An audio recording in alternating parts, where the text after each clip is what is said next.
Good evening, everyone. We're just going to give people a minute to join the room and we'll get underway once we see our slides on the screen, and we'll welcome you to tonight's webinar.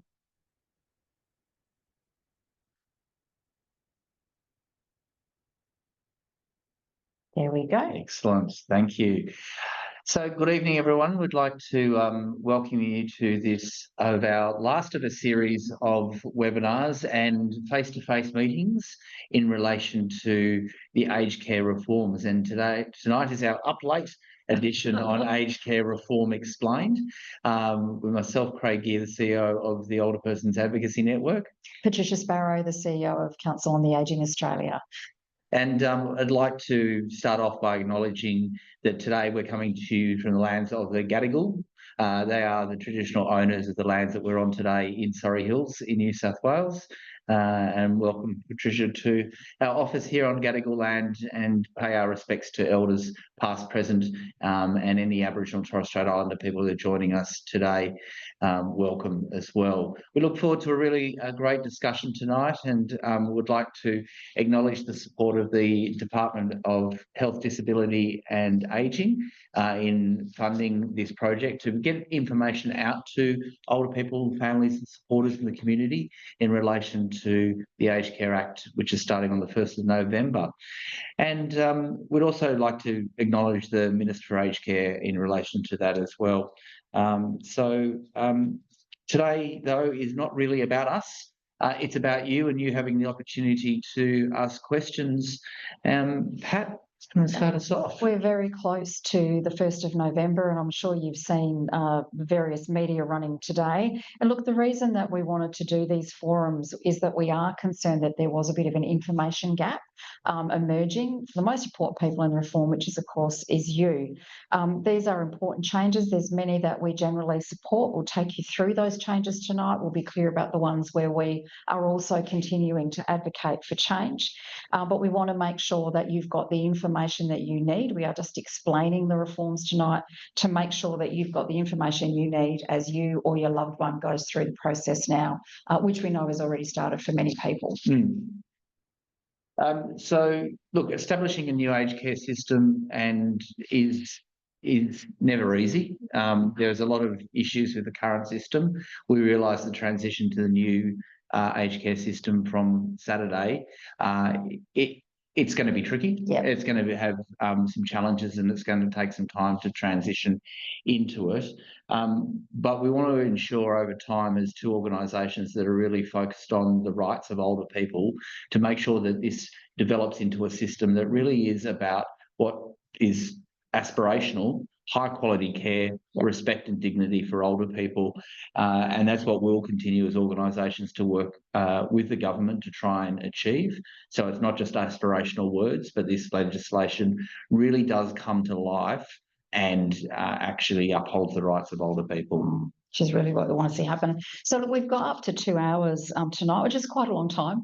So settle in and make yourself comfortable, but obviously also you can get up and move around. One of the lovely things about being online is you can do what you need to do tonight to feel comfortable.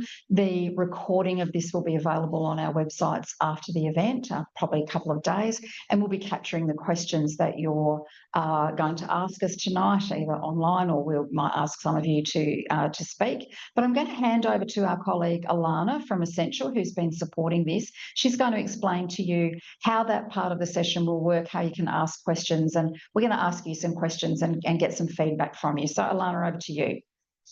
Hi, thanks Pat, thanks Craig.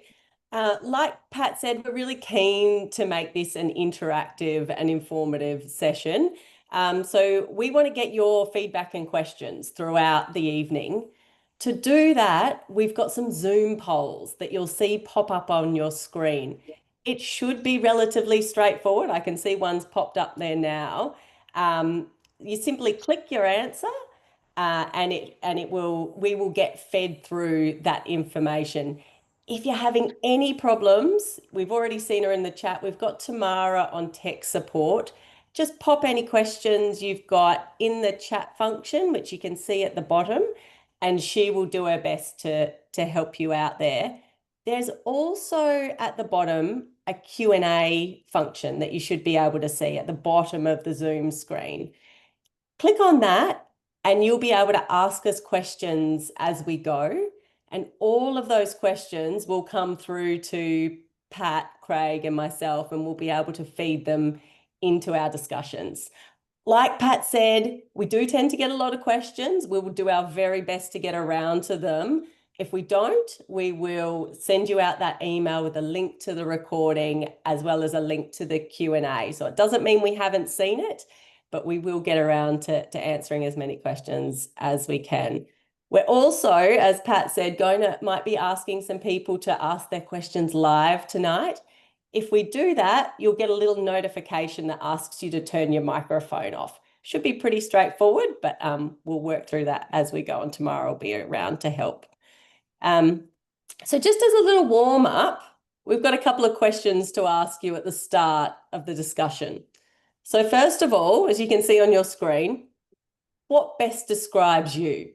Someone who's accessing aged care support, someone who expects to use it in the next few years, or someone who's supporting a family member or friend to navigate the system. There might be a few but that fit you, but choose the one that best describes you. We'll just wait for I can see everyone adding their answers in. Thank you. We'll end the poll in a second and we'll get some answers.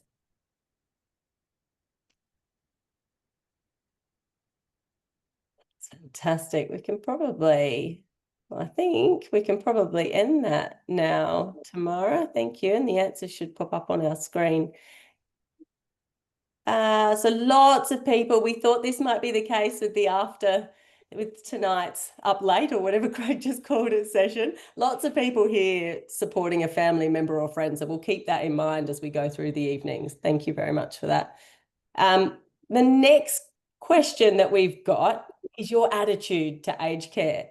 So how well informed do you feel about the current changes? And knowing what you know right now, how supportive are you of the changes? Is that question needs to pop coming up up on the screen for us, Tamara, please, when you get a second? Well, it's waiting, isn't it? It's thinking. So what we've found in these previously is that we do have a mix of people who are joining us. Some people who are haven't started aged care journeys, are wanting to find out information about finding aged care in the first place. Other people who are really well versed and know what some of the real challenges are, and so have brought up questions to us about some of the challenges of the system. Then there's others who are just receiving a small amount of support as well. So we'll step through a number of those different scenarios. It doesn't matter where you're up to in that supporting, whether it's for you or whether it's you supporting someone. It doesn't matter where you're up to. Please feel free to ask the questions. And as Alana said, we will try and answer all of them. So I think Tamara's just been able to give us the results of the last one where everyone can see it. And I'm sure the next two questions are coming up soon. Get a sense where you are sitting. Here we go. Sorry. We do know it's big change and it's hard to get your head around it. So here they are. Here we go. Sorry about that. Tech support's having tech issues. Here we go. Yeah. So how well do you feel and how well informed do you feel about the changes right now? And then knowing what you know, how supportive are you of the changes? And we'll come back to this at the end of the session and see how things have moved along. There we go. People feeling relatively well informed-ish, I would say.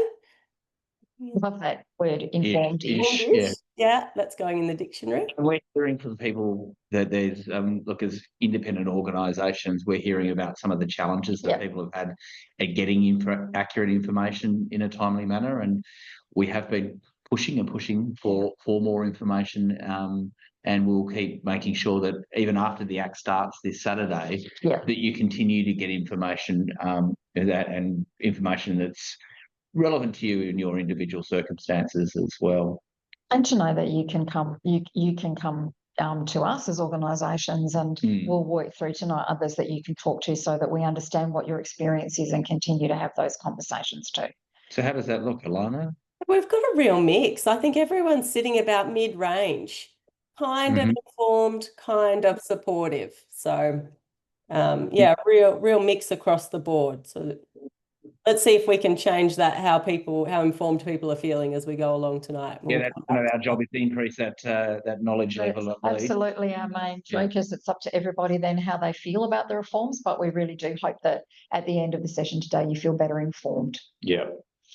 So we might jump into a quick spotted history of aged care in Australia, and the journey that the system has been on over the last really is 75 years, I think, or about 70 years, maybe, if I get my numbers right. The introduction of the Commonwealth Aged Persons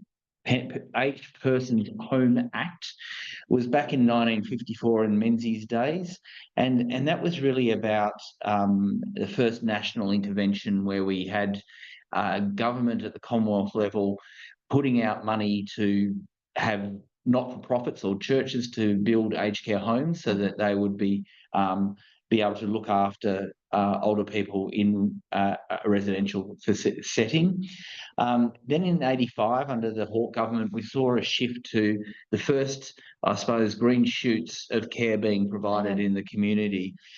Some people may remember it being called the HAC program, or the Home and Community program, and it saw things like meals, transport, a bit of supported home, but it was a broad system that was funded to the states to deliver, and then over time that's been taken into the Commonwealth system as well.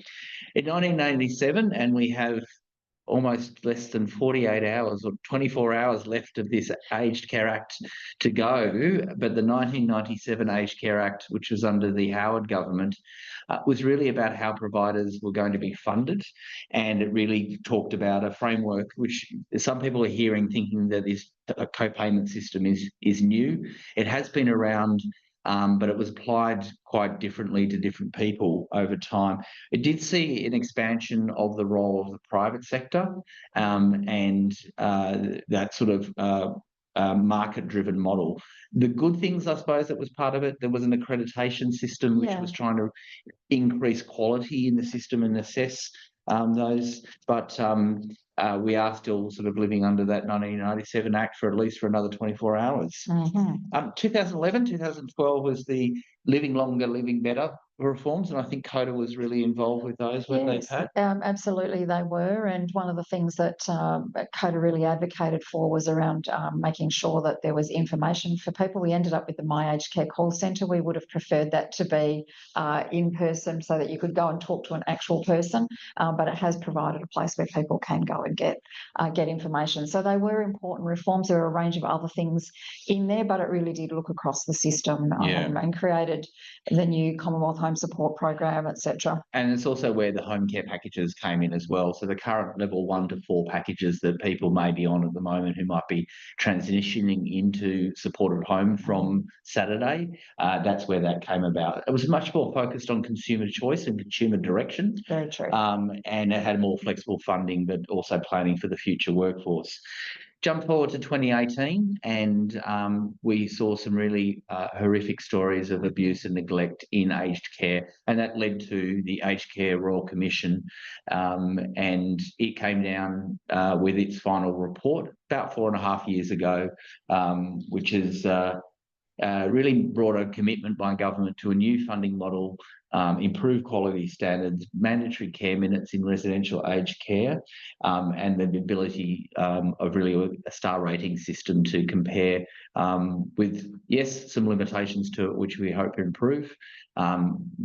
But some of those reforms are being implemented, and that really brings us up to today. And look, the Royal Commission was really important. There were absolutely, as you know, shocking stories about what was happening. It was really important that there were the public hearings, and that those reports that the Royal Commission made have really led to the creation of the new Aged Care Act. It was the #1 recommendation from the Royal Commission that a the Rights-Based Act be developed, and it's good to see that that's actually happened.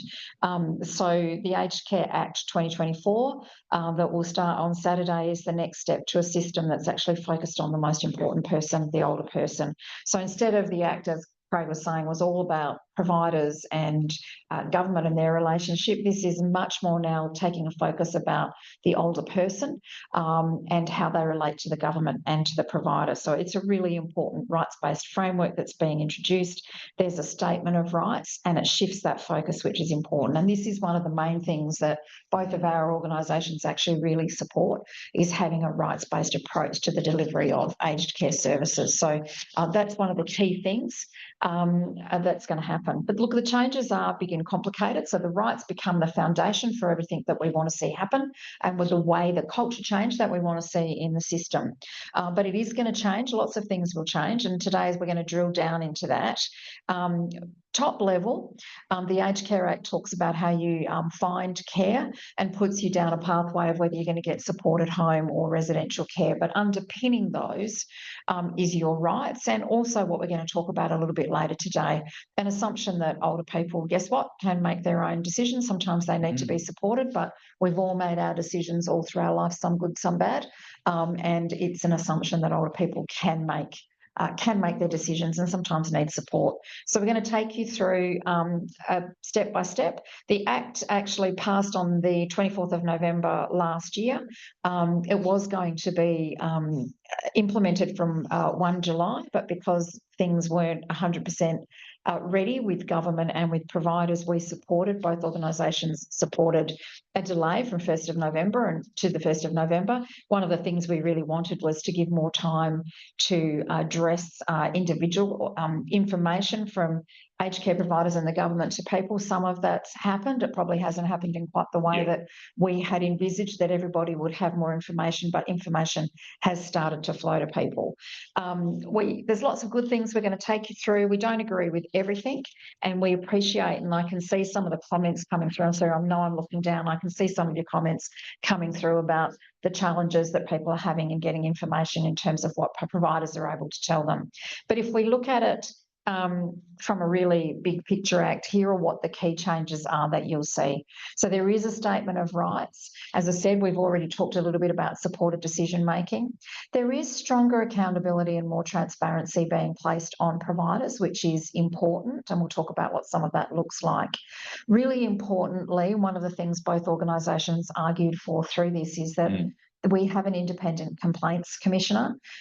So that person will still be, we've lost our slides, that person will still be based in the Aged Care Quality and Safety Commission, but they're independent and be able to run their own show, if you like. One of the things that we'd heard from older people consistently was that they thought there was a conflict of interest, that the commissioner who ran that Quality and Safety Commission was doing both the accreditation and regulation of providers and also presiding over the review of complaints. So we think that that's a good tidy up and there's no conflict of interest now.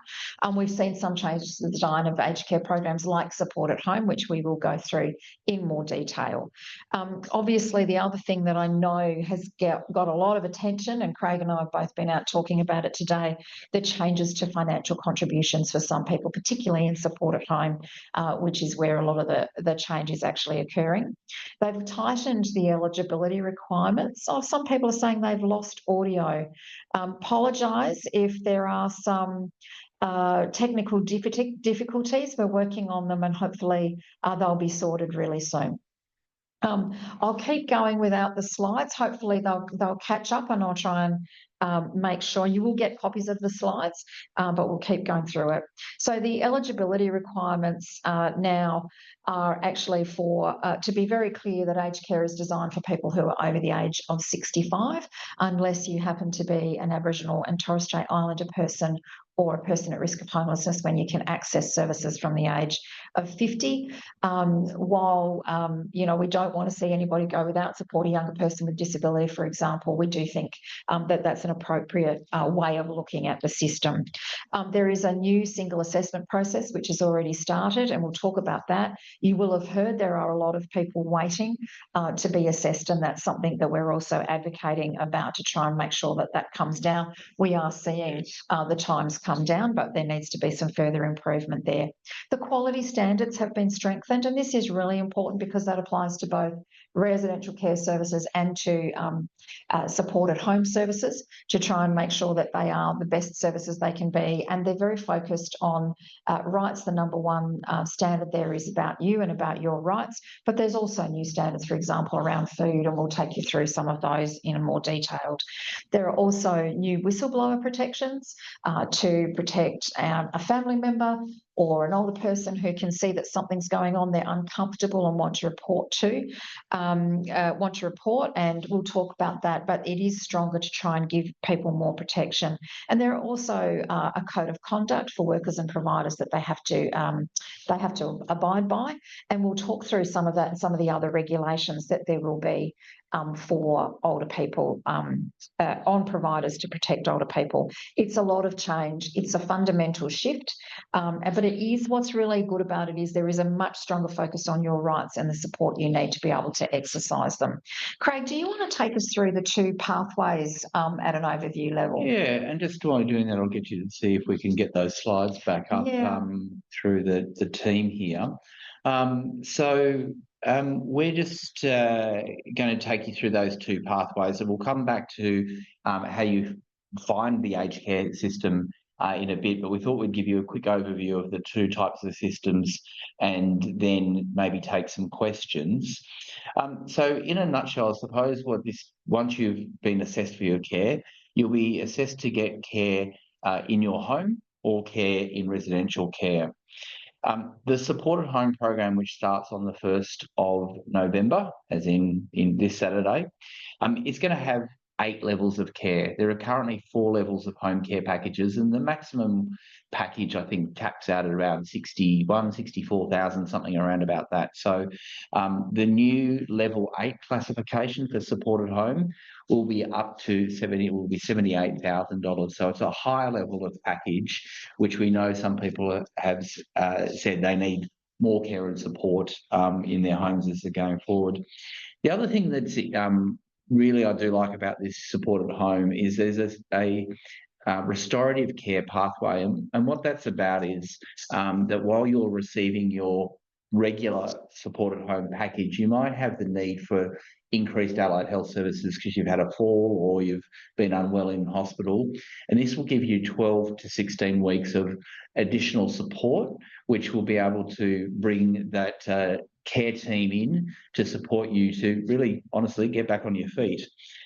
There's an end-of-life pathway. So for those who want to die at home, there's going to be an ability to have short-term increase in services and supports that come in. It's equivalent to $25,000 over 3 months, and it can be extended for an additional month. And at the same time, there will be an assessment back to a higher level package if the person doesn't pass away within that period of time. That was really important because we'd heard from people that said that, look, I'd really like to stay at home and have palliative care come in and have my family around me rather than having to go to hospital, but there wasn't the supports there. So this should help with some of that as well. We're going to make sure that that pathway, though, is really accessible and people can actually use that. There's assistive technology and home modification. So whereas before with your home care package, you needed to kind of save up for the rainy day for your equipment. And so people were often having to do this trade-off between care and support services versus saving for the equipment. This will approve for assistive technology, so like your wheelchairs, your walkers, those sorts of things, an automatic up to between $500 and $15,000, which there has been whether that renewed each year, but there has been a bit of confusion about that. That will renew each year. And also, if someone needs a higher value piece of equipment, they can still get that, but it requires an occupational therapist to be involved in doing that. There's then the home modifications, which is like getting the bath rails put in, the ramps. That's a contribution of $15,000, and that is capped for life. We don't actually agree with that lifetime cap. No. We're not sure quite where it came from, but that's something we're going to continue to monitor and take up with government, because that is something that I suppose helps people with safety in the home and that sort of really thing. Critical. Yeah. So then moving on to residential care, I suppose with the supported home, it is means tested. So like our taxation system, there's a progressive tiering and increase of the contributions people will pay depending on their means, like we do with that. But there are safety nets that we'll come to a little bit later on as well. So residential care, most of this is staying similar to the structure that's there at the moment, but the strength and quality standards have absolute applicability to residential aged care. And so there are going to be, though, the means testing of some of the non-clinical care components, and people's income and assets will be part of that assessment. The final part of what's happening in residential care is around the signing up for additional services. What we've seen in the past is providers have sort of said, look, as a condition of coming in here, you need to sign up for all these additional things, like the hot meal with breakfast, the wine at dinner, those sorts of things. Now, some people have been, that's good, and people have wanted to use those. Other people have said, that's not something I want. And so the new higher everyday living fee arrangement will mean that you can try before you buy. You've got 28 days of cooling off period, and it will be a separate agreement, so it won't be a condition of coming into the aged care home. It's really important to know that, you know, if you are in the position for yourself or with your loved one of looking for a residential aged care facility, no longer can they say to you, you've got to sign this before you can come in. So we think that's a much stronger change and gives you more choice rather than being forced as, you know, like an entry condition. So we think that's an important change. Yeah. So, Alana, do we want to see if there's any particular questions about sort of that high level where we've got to at the moment? We do have a few questions, and I just want to apologise. Our tech person is having tech problems, so I'm trying to get our presentation back up on the screen. So bear with me, we will get that up, but like Pat said, it'll be emailed out to everyone as well. We do have a few questions about access to home care, and saying that people are on the wait list for so long anyway. How is this going to make any difference? Well, look, it's completely unacceptable that people are waiting for as long as they are. People wait to get assessed, and then they're going to wait to get a home care package. We did put a lot of pressure on government. They are putting out 83 packages that were promised from the 1st of July this year that got caught up in the delay of the Act starting till the 1st of November. I think all organisations came together to really push that, and the government's put those packages out. But we are going to have to keep pressure up to make sure that there are enough packages so that people don't have to wait, and to keep pressure on making sure that the assessment services are properly staffed and funded so that the time that you have to wait for an assessment can come down. Now, it probably won't in and of itself what happens on the 1st of November. I don't think you'll see a big change on the weekend that all of a sudden this will change, but the structure of the new Act, the advocacy that we'll keep doing to try and make sure that comes down over time, we're determined to bring that down so that nobody's actually waiting. A COTA position is that no one should actually wait for more than 30 days to get an assessment and to get a package. Yeah, and one of the things I suppose that was pushed when the Act came in, some of the amendments that we were able to achieve was more transparency around those waiting times and the end-to-end journey. And so there are KPIs and performance requirements of the assessment services that we will be monitoring, and we will be making sure they'll probably be released. I think it's April next year, the first public report, but it's information that we'll be able to keep pushing government to make sure that the assessment waiting time is kept to a minimum. and that particularly as we move into supported home where people might need a reassessment to get to a higher level of classification, that's happening in a timely manner as well. And it's part of, as you're saying, it's part of this transparency. And Yes. I think we saw it, and it's, I know there's issues with the national prioritisation queue and people are waiting, but there is at least data to force investment. So, you need to put money in because it's not acceptable. People are waiting as long as they are. So it does help with being able to get those things changed. Right. We've also got some questions about people signing their new agreement and saying they're a bit reluctant around that. Is there any advice for people on the line about that? There is. We've both This been... is a hot off the press topic. I think it's been really active today, hasn't it? It has. And look, we've been really concerned because we've heard reports of people saying, our provider is saying, if we don't sign by the 1st of November, our services won't continue. That's not the case. OPAN's advice is out. Our advice will come out later, but effectively you have 90 days from the time you get a letter from Services Australia explaining to you what your co-contribution will be. There is a 90-day transition period where you can take your time and understand what's in the agreement, ask your questions, have a look at what the pricing is, make sure that you're comfortable, but and the provider has to continue to provide service services. plan is Correct. being built with you, and Yes. it's the services that you actually want. So that is going to take a couple of weeks for people to work through. So while people are working through that, they can take time, and the services that you're receiving now, if you're transitioning from a home care package, will continue. I did sort of see the question there about what does that mean if I'm on a level 4? What does it mean? You'll transition across with the same money and services that you have now, and then you will sign a new agreement once you have that and you've got all the information from Services Australia in the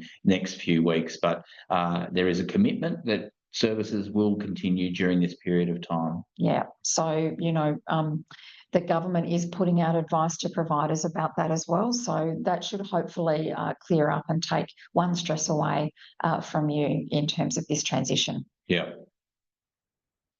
Right. Any other questions? We've got heaps of questions, but I think we're about to touch on a whole bunch of them. So let's move into the next section and then we'll come back to some of the more specific questions. Welcome back to the slides. So I think we went through those fairly quickly, but as we said, we'll make them available after. Right. So I think we're talking about the topics, Alana, that we're going to go through today. So there's 5 topics that we're going to really be looking at, and we're trying to get a feel of how important they are for you. And we're back with the tech. I'm pleased our tech support's got rid of the tech problems. So Alana, do you want to explain what this one's about? No, we do. Thanks for covering for me, Pat, while I scroll around. So yes, I mean, this is like, who's your favourite child? There are 5 key topic areas that you would have seen pop up on your screen, hopefully. If you're having, and I know some people are having, people with vision impairment and things are having some trouble, don't worry if you can't use this poll, pop it in the chat and we will still be able to see what you're responding to. Now, the 5 things that we've got up on the screen are what's most important to you: support at home, finding care, your rights, residential care, and supported decision making. And look, I can see on my screen, you wouldn't be able to see on yours, but I can see what everyone's clicking on at the moment. And I think support at home is the one that people are most interested in, but it's a tight race. Everyone wants to know everything tonight, Pat and Craig. It's going to be covering everything, isn't it? We are covering everything, but look, support at home we know is quite complex, so we will do our best to cover that, and I'm sure there will be a lot of questions. I can see them ticking in as we're talking now. Yeah. There's a lot of questions about the transition to support at home. All right. Any results on those ones there, or that poll and share the results? But yeah, like I said, it's a pretty, it's neck and neck up there. They are all, we need to touch on everything. They are all really important. We understand that. So we'll do our best to cover them. We'll probably do some in more detail than others. But as we said, this is the start of a conversation and you can continue to connect with us throughout the transition. Good. All right. But Craig, tell us about finding care. Yeah, so this was obviously did rank up quite high in the horse race there, and what you can't start your care journey until you've actually gone through this process of finding care. We talked about eligibility before. It's on the screen there about aged care is trying to provide care for older people. During the Royal Commission, they heard a number of stories of younger people who didn't have any other options and were put into residential aged care with a disability, and that wasn't the greatest environment for them. So they've been much clearer now on 65 and over for most people, and then people at risk of homelessness or First Nations 50 and above because of the early onset of ageing. You start your journey by contacting the My Aged Care group, which is a website or a phone number. There's a new website starting this weekend, so that should be up Saturday morning.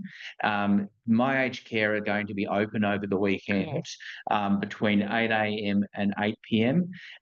They won't have all the functionality that they normally have, where they can actually look into your file itself and tell you where you're on the path and the journey and where you might be in the waiting list, but they will be able to talk you through some of the general systems and the website. We're looking forward to seeing it because we're looking forward to it being a much more intuitive and easily navigable website. So that's your first point of contact. You ring My Aged Care. Your GP can do it.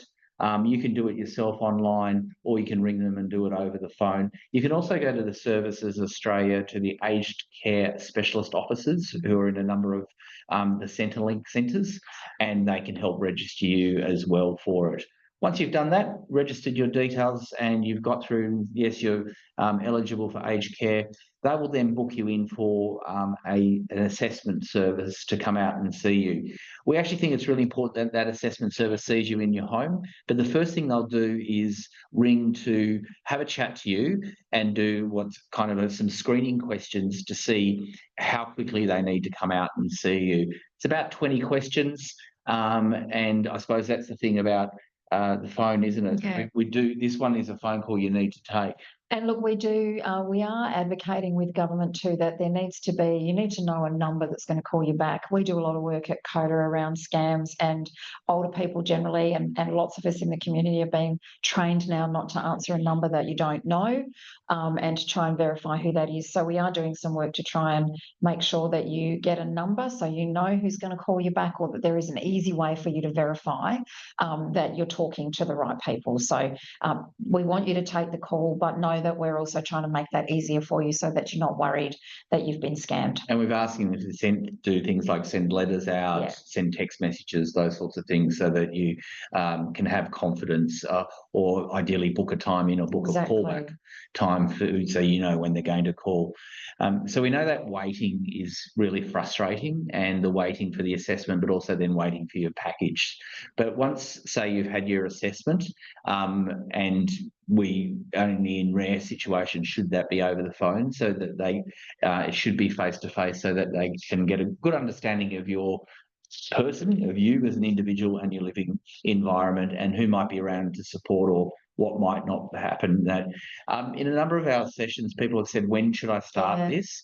And I think it's important for when you think, oh, in 3 months' time on that, I might start needing some of these supports, because yes, there is a waiting time for it. And so you can start the conversation now and start planning ahead.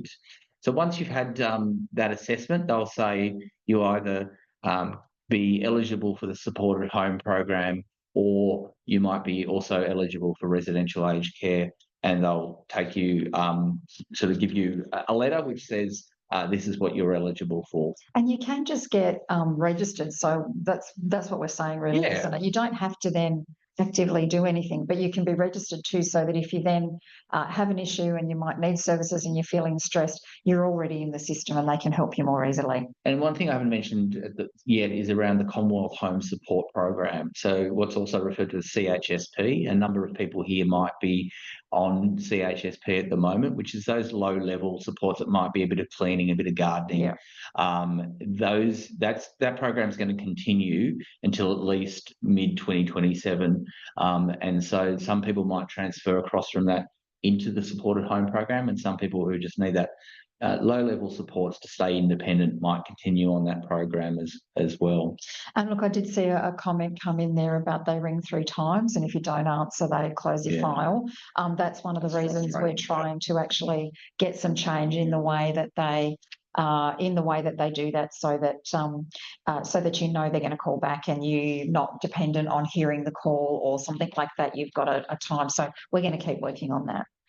So, Alana, anything coming up there in the questions about that, I suppose, about finding care in that process? We've got a lot of questions about finding care, but I've got one broader one from somebody anonymous who's put it through. Is the old CHSP system entry level going to continue, or does everyone have to go to the new system?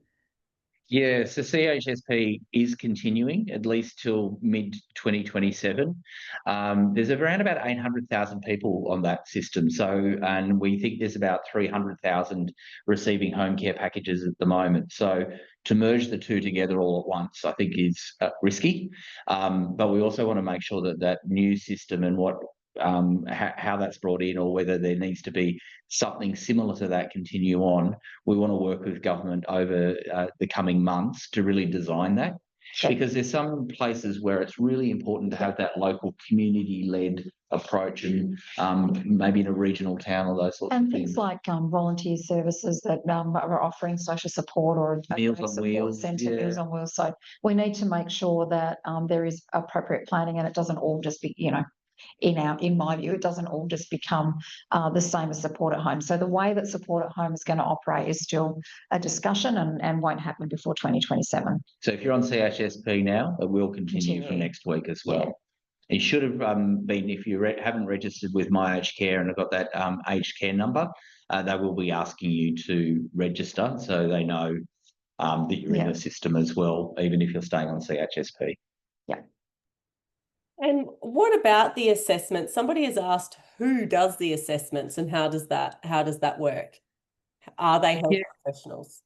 They're a mix, and what some people, that's part of that first conversation, I suppose, and the 20 questions is because that will work out whether you need a nurse with specialist skills in gerontological nursing to come out and do that comprehensive assessment. So you might be someone who's living with dementia, or have a partner or family member with dementia, and it might be really important for that to be a clinical assessment. Also thinking about your psychosocial needs, but where it's a low-level assessment about some of the transport or meals and those sorts of things, that might be able to be done by someone else. Yeah, we really think, I saw the comment before, over the phone doesn't really cut it.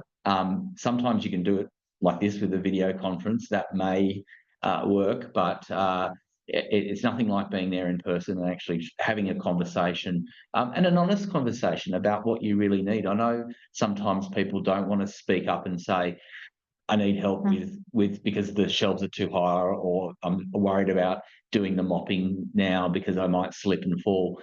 They're the conversations you need to have about what's going to keep you independent and living in your home. Yeah. It's really important. Fantastic. Emily has asked a question about assessments for packages. I wonder if we can ask Emily Tamara if she wants to ask her question live. We'll just give Emily and Tamara a couple of seconds to connect there. I'm not sure if you can hear me. I think you can. We can. Our first live question. So go for it, Emily. You probably called on one of the few younger ones that might have more of a chance. So one of the questions I asked was, for those who have been assessed but are waiting for a home care package, what are the wait times expected to look like once rolled over to support at home? Just some extra context, my mum has recently been assessed for a package, but at her level and priority, it's looking like 11 months. So obviously with this change, it's going to be rolled over before she gets that. I'm just curious to know how long that will take, or is expected to take, with this new system. Look, I think that at the moment and from Saturday that you won't see a significant shift in that. The government is, as we said, putting another 80,000 packages into the system over the coming months, and so hopefully that will shift it. But My Aged Care will often give you a read of how you're going in that. Ultimately, what we want to see is the wait times come down. But honestly, I think from this weekend you may not see a big change, but hopefully as those new packages get rolled out, the wait times will continue to come down. Yeah, and workforce is really key to this as well. So providers now knowing when the packages are coming help them plan ahead for when they can employ more staff as well. But I think it's another 20,000 new packages before the end of the year, so in November and December, and then another 43,000 packages between January and June next year. So that should increase some of the availability of packages and decrease some of those waiting times. And we will continue to be advocating that those wait times come down. And so I'm sorry, Emily, that you and your mum are in that position, but we'll continue to try and get those times down. We might take another live question if we can from Sally Chilvers. If Tamara and Sally want to connect. I think Sally's got a couple, but one in particular about inclusions in personal care specifically. Are you there, Sally? I'm here. Can you hear me? Yeah, Hi, Sally. Hi. My husband has MS. He's had MS for about 30 years, and I've cared for him at home as long as I can. But he was in hospital and on a waiting list to go into residential aged care this year. It took months. And one of my issues was looking for a room. He's a concessional patient or resident. And the question I got asked up front on every phone call was, have you seen our fee structure? Can you afford our fees? And when I say I'm a concessional patient, or was it for Simon, I got, and he's in a wheelchair, we don't take wheelchairs. We don't have concessional patients. I went through, anyway, I finally found him a place. What my question is, because he doesn't qualify for NDIS, it worries me that crucial services for him, such as personal care, showering, that's not something that's optional for him. He needs that help. So if it's no longer counted as clinical care, how's that going to work? Yeah, even though he's in residential care, that would be, and we'll come to that a bit more later, would be considered about the non-clinical care contribution. Yep. I think across the board we're saying exactly backing in what you're saying, that showering in particular, personal care more broadly, but showering in particular should be covered under clinical care, which means that government would pay those costs to you. I also just wanted to say to you that I'm sorry you've had that experience. There is a review happening at the moment looking around how do we make sure that people who are getting financial support from government, so called concessional residents, aren't actually having the experience that you had. So we are putting in some suggestions and recommendations to make sure that you're not discriminated against in getting the care that you need. Yeah, that's we've great. also with the Aged Care Quality and Safety Commission, and it's been challenging because they regulate once a person's in a bed, but we would like to see changes around. This came out in the OPAN's Presenting Issues report.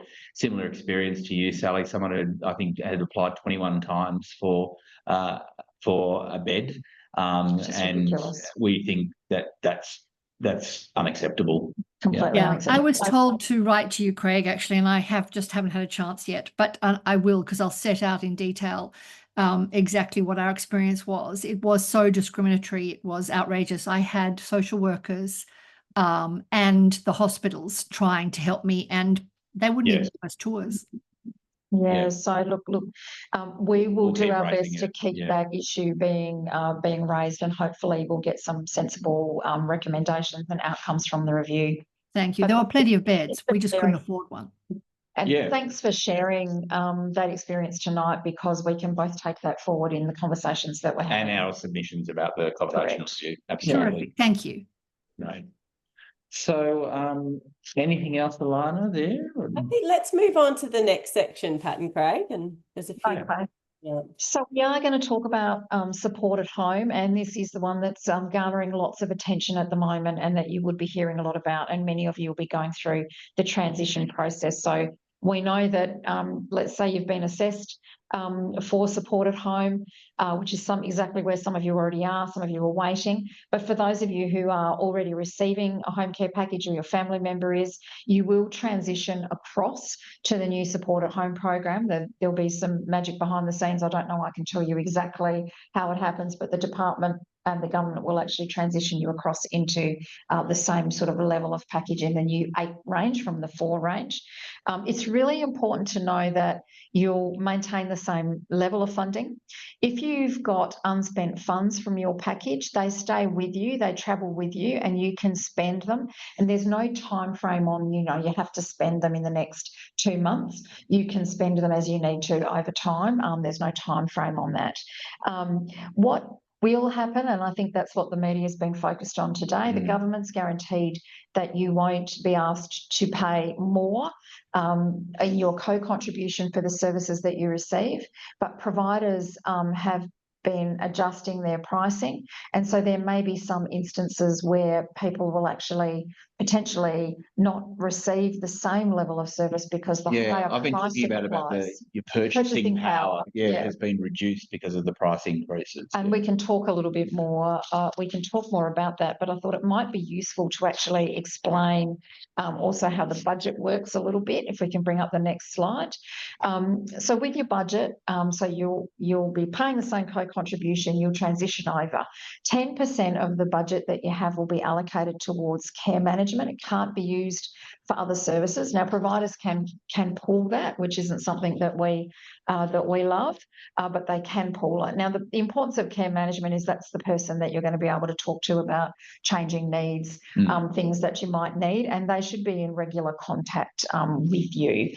So that's really important too. The budget that you get will be, what do we mean by pooled? Sorry, I can see that coming in.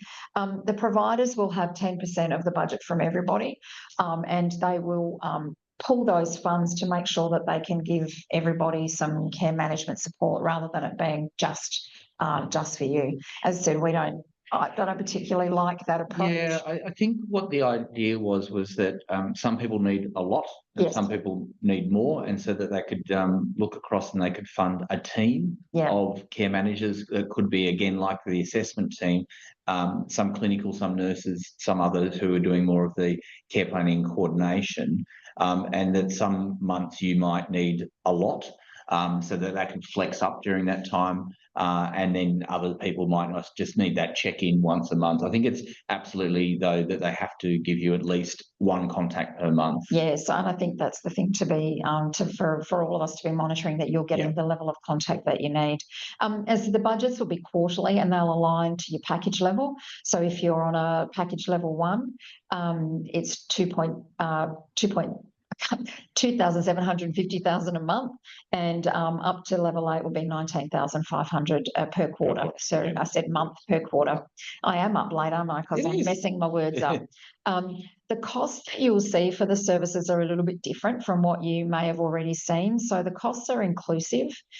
So your management costs and your travel costs and your third-party costs are actually in the price, a bit more like you would expect to see pricing for anything that you were receiving. There are 3 streams of care. So there's clinical care, which is what we've talked about. So it is your OTs, your physio, your nursing care, all of those things. And the government will pick up the full cost of clinical care. Then there's a group called independents. Now, this is where we've already touched on the issue of personal care and showering. This is where they will sit. And there is a co-contribution that will be made towards that. And everyday living are things like gardening and house cleaning, and there is a contribution made to that.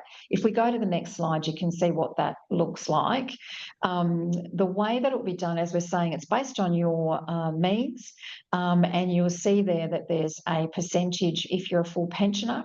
So if you're a full pensioner and you're paying for a shower, say, while we don't agree you should be, but at the moment what government's proposed is, or what they're implementing is, that you would pay 5% of the price that the provider's going to charge you.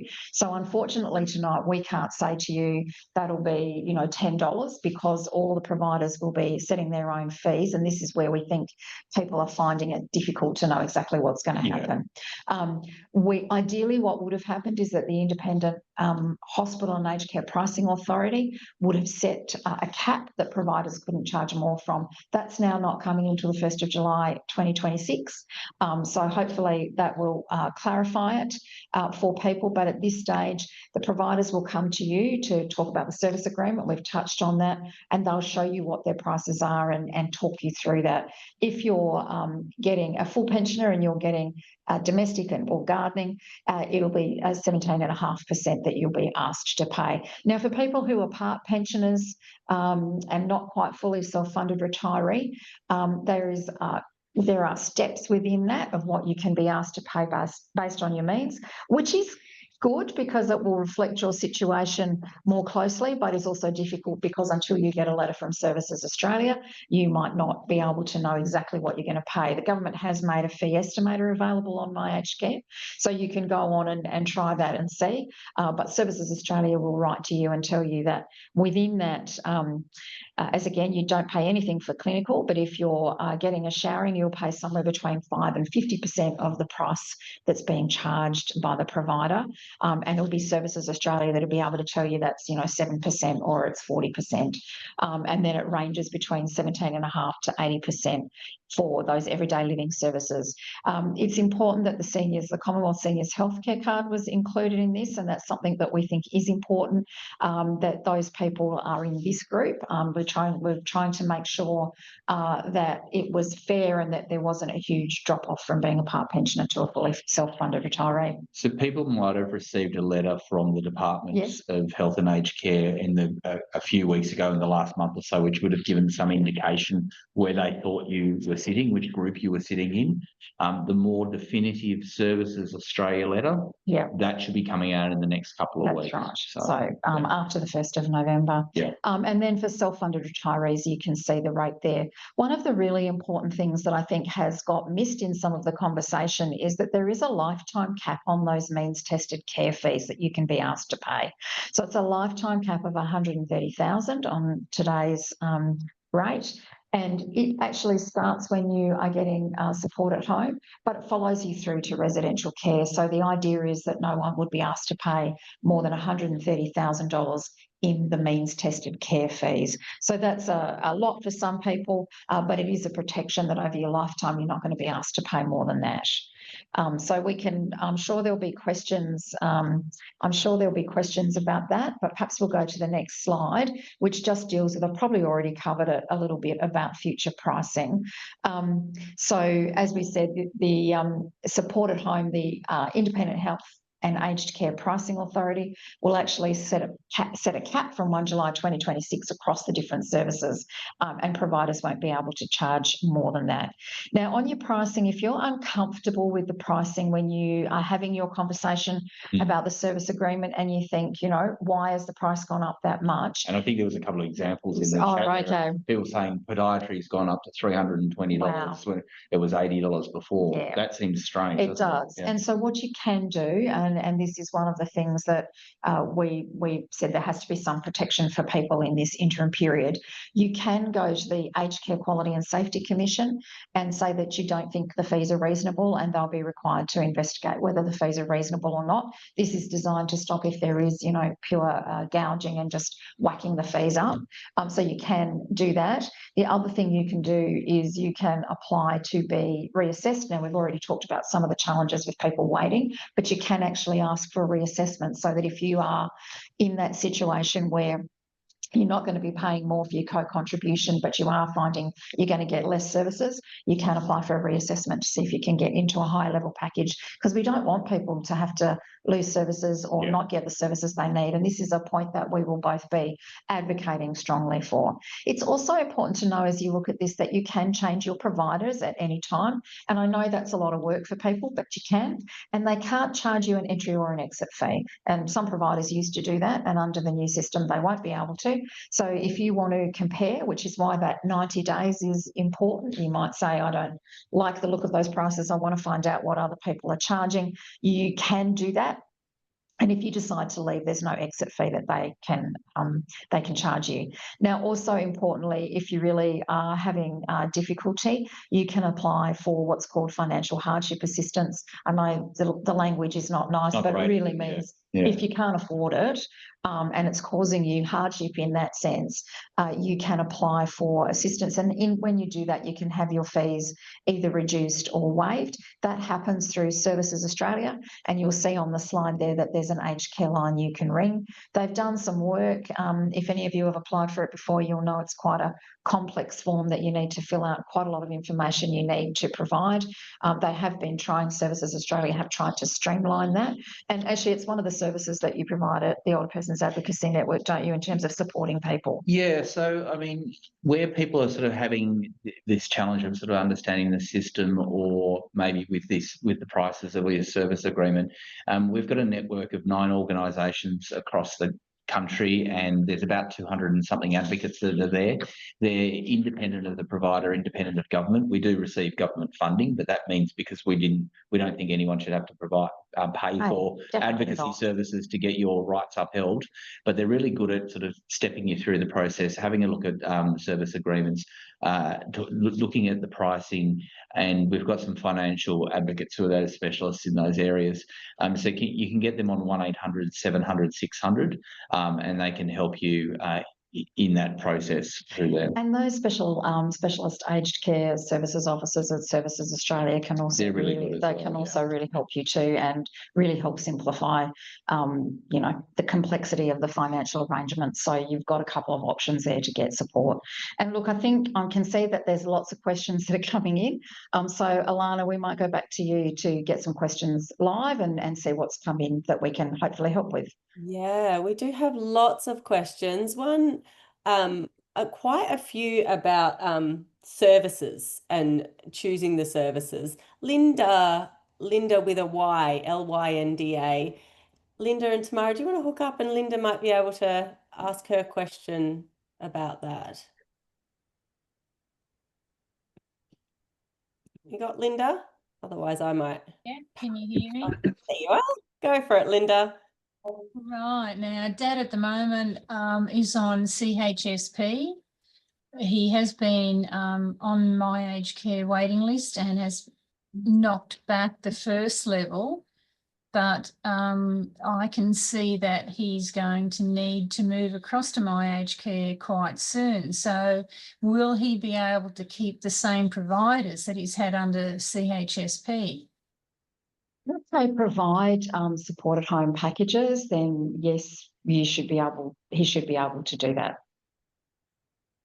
If they've got it, if they provide the service and there's a package available at the right level, then you should be able to stay with those providers. I mean, there's some providers that only do CHSP, there's some that do both. So it'd be a good question to ask them and sort of say, are you a provider that's able to provide supported home packages in the future?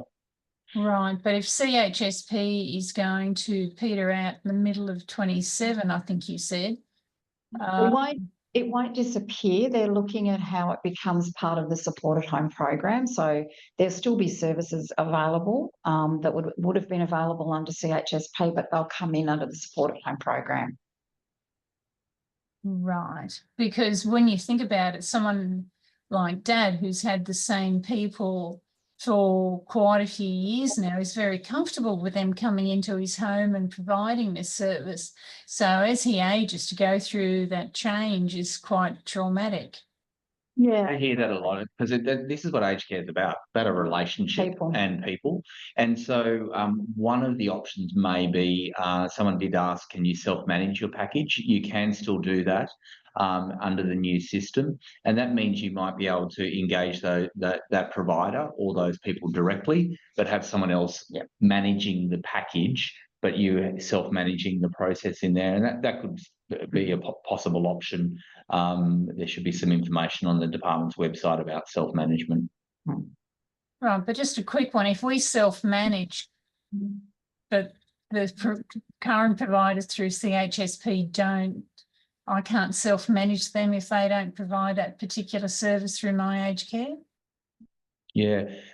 Suggestion, maybe give one of our advocates a call and chat through the options around your local area, because the network of advocates is right across the country. They might know your local area and be able to give you some local sometimes with self-management, you might say, well, we're going to keep, the cleaner coming from this service. We're going to, that's the CHSP service. They're going to continue to provide it. So there are ways that you can do it. But as Craig said, it's probably best to get some direct advice and help with that.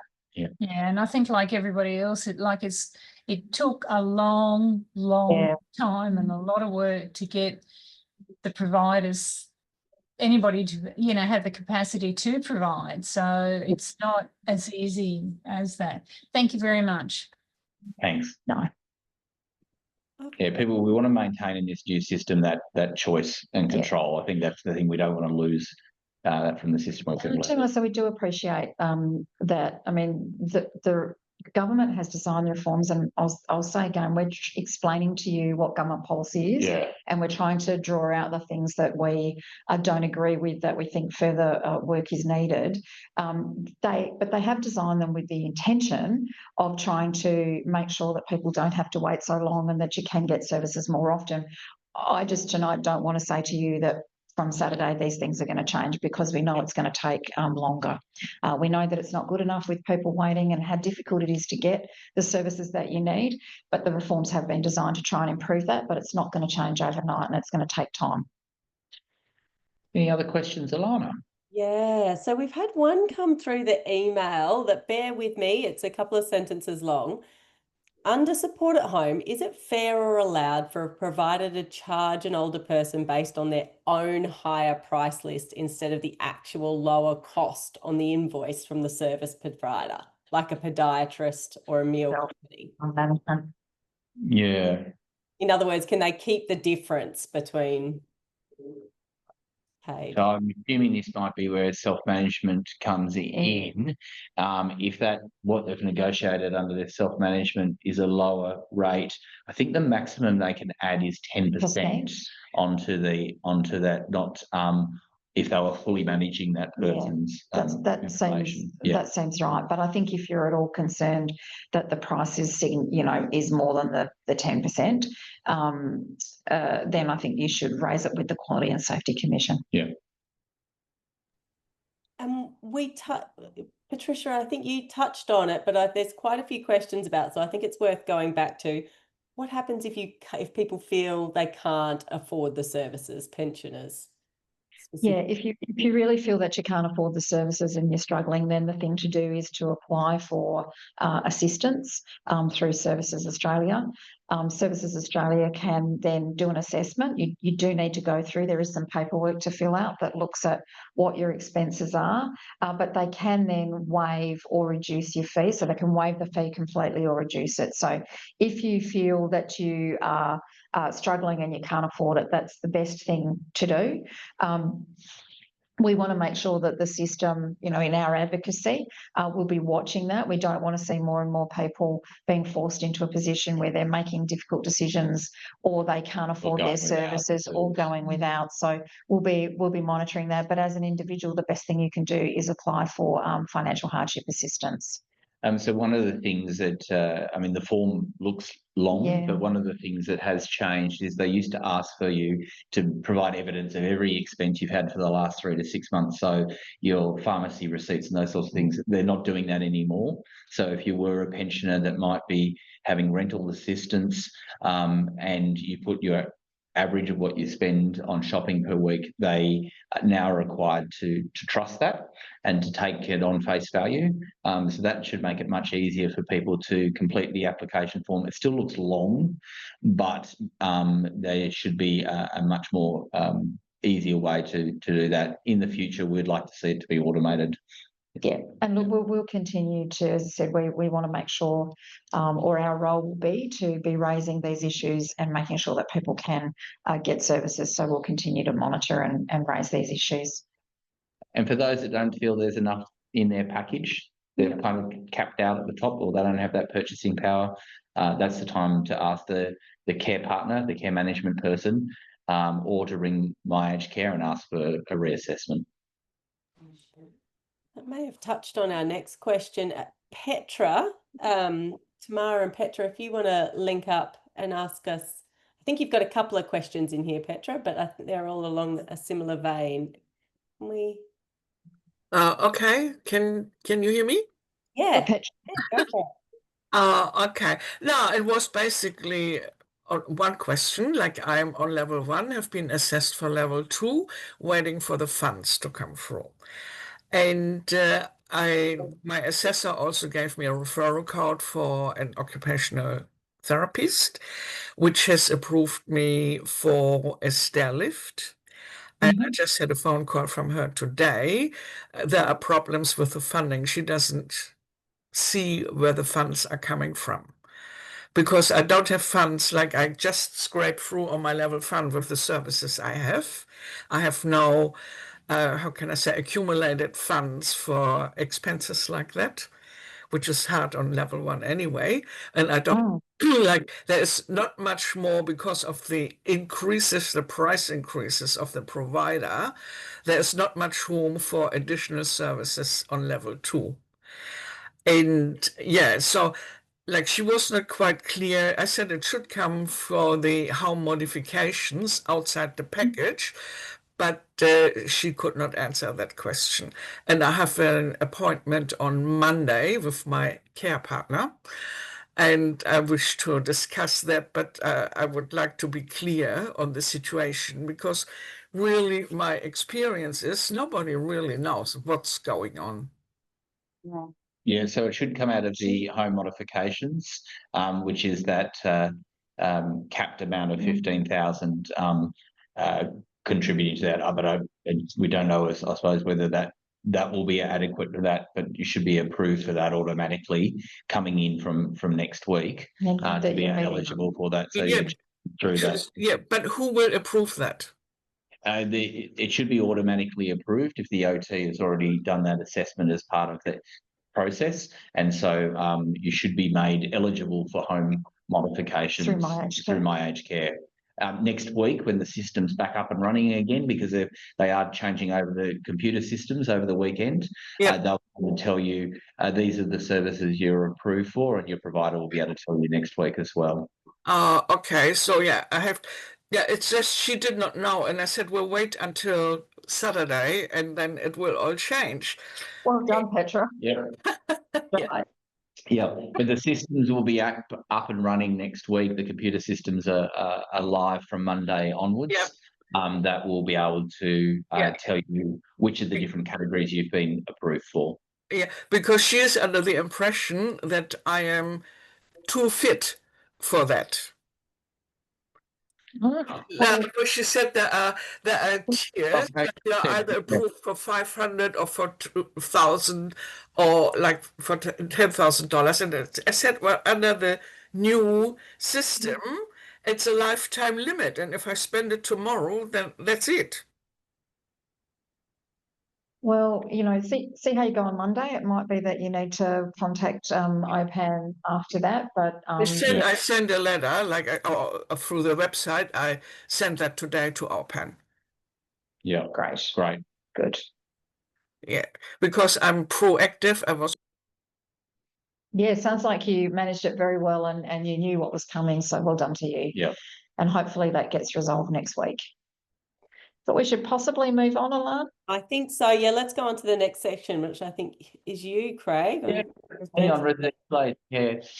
So there's, in one sense, there's not a huge amount changing from residential aged care on Saturday, and that's because a number of the changes have already occurred. There was a new pricing model or new funding model that came in, which had 13 levels of where they would assess, an independent assessor comes and sees a person and determines what funding the provider will get for that particular person. There is changes in the quality standards though, and these is probably one of the most important things across the system. It does cover the supported home program and residential aged care, but it's probably a much more strengthened assessment system of the residential aged care system. And we'll just get up that next slide, which talks about the 7 domains of the strengthened quality standards. For me, it's really important, as you see here, the older person, the individual, they are at the centre of this. This is about that the provider absolutely has to uphold the statement of rights and has to be able to demonstrate to the auditors when they come in that they're doing things to uphold the person's rights, respecting their diversity, looking at how they want their care planned. But for residential aged care, the other things like clinical care was really important. We heard of times where wound management wasn't being done well, medication management, palliative care, the care of a person living with dementia wasn't up to scratch, and the training around that wasn't occurring. So that strengthened all that clinical care, but also we know that people in residential care, it's about the experience, it's about the environment that you live in, and importantly, it's about the food and nutrition. And so enhancing the food and nutrition standards was actually also really important. There's also a hotline that people can call if they think the food isn't up to scratch, and the Quality and Safety Commission can investigate on that as well. So this assessment system now will start looking at not just a pass or fail, but a look at what we want to see across the board now is all boats being lifted, and also providers being able to demonstrate they're actually exceeding the expectations of people. And that's a good thing, and others will be able to learn from that as well. For existing residents, in our next slide, the contributions won't change. If people are already in residential aged care today, then what you pay is what you've been paying so far. And this is part of the commitment of the no worse off principle, that you made decisions at the time that you knew, and you're in residential aged care under a particular payment model, and that will continue on. Like with supported home, the clinical care, so the care that the nurses, the enrolled nurses, the physiotherapists, the dietitians are providing, that will be completely covered by government, and there'll be no contribution that you'll be required to make. However, for the non-clinical services, for the lifestyle coordinators, the personal care assistants, those sorts of things, people, they will have a new what's called non-clinical care contribution, which again, like in supported home, it will be means tested. But the basic daily fee won't change, and that's set at 85% of the aged care pension. So that's about sort of, I suppose, that direct care services, the clinical and the what they're terming non-clinical. Again, we've got some concerns that those personal care assistants really should be considered as part of the care team, which is funded. At the moment, this is where government has landed on it, but we'll keep talking to them about that. Absolutely, we will. And again, you can apply for hardship to have your fees reduced. We then move into the other things, the things you might have done at home, the meals, the cleaning, the laundry, those sorts of things. So that's in our next slide, which is around what's called the hotelling supplement. And again, that's going to be means tested. We come to the actual room, the bed itself, where you'll live in residential aged care.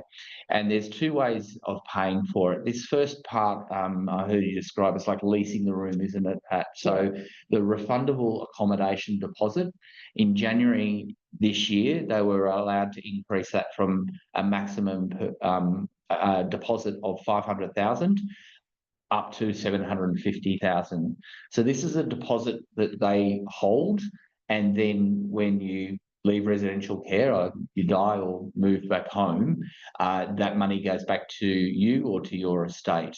And, you know, it's the amount, the 750 is the amount that they can charge without getting approval from the pricing authority. Yeah. So you will still see that there are, as you would know, there are prices for rooms in residential aged care that are much higher than that, and some that are lower, but they have to get approval if they're going to charge more than 750,000. Yeah. Now, government also made a decision around that they were able to, at the moment, they're able to keep the interest that they make on the refundable accommodation deposit. They will also, the provider will be able to take 2% of that for the first 5 years, and that's to go towards maintenance of the facility, and also, I suppose, investing in building new beds. Not great, but it actually is there to really drive, I suppose, a more financially viable system. After that, though, the money comes back. Remember, you get that lifetime cap that Pat was telling you, Patricia was telling you about, $130,000. That covers you across.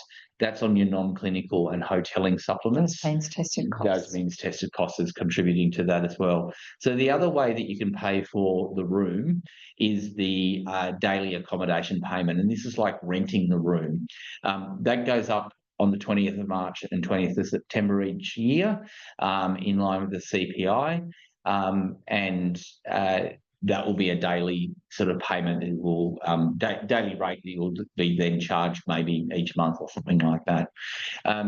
We talked about a little bit earlier on about the extras.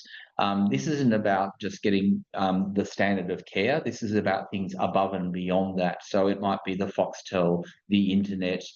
Unfortunately, the televisions, which we thought actually should be included as a fairly standard item these days, same with the internet, but it might be the barista coffee that you want to get every morning, the extra trips out to go to the movies each week, and that will be bundled up potentially into a package, and you'll purchase that as the higher everyday living agreement, which will be a separate agreement to the one that people sign coming in. And you won't have to pay those to go in, and you will have time to think about whether you want them.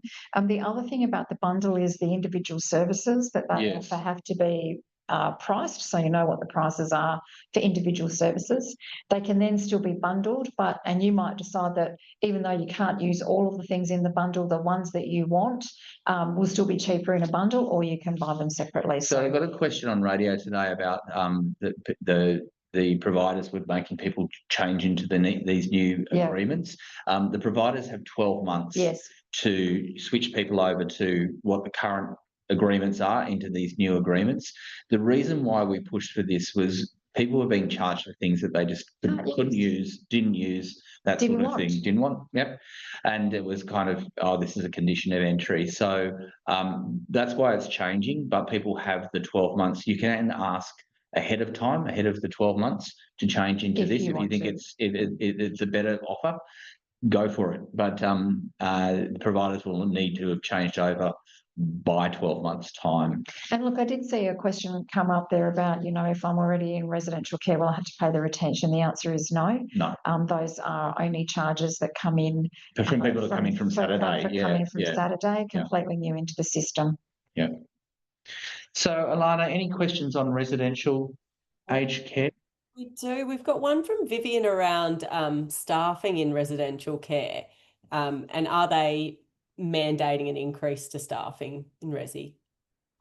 So that's a really good thing that did come in ahead of time, which was the care minutes, the minimum care minutes, and they are minimum.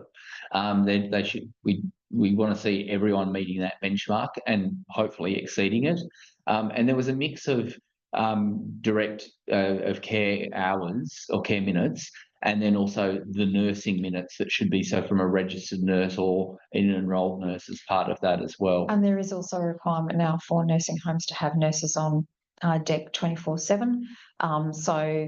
This is something that can be monitored now. So if you're in a situation where you don't think your home is meeting those are things that you can raise. They are being monitored to see how homes are going. The star rating system, which gives you the comparison between facilities and covers things like the quality indicators, the staffing minutes, the resident surveys, and their compliance with the standards, that is being improved over the next few months to allow that comparability, that people will be able to look at how many stars or the breakdown underneath those stars is contributing that. So some further work. We have heard a lot of concern about how credible the star rating system is. It will improve, and it'll be more, I suppose, agile and responsive to some of the decisions by the regulator around compliance with the standards as well, which gives people a bit more transparency about what's going on.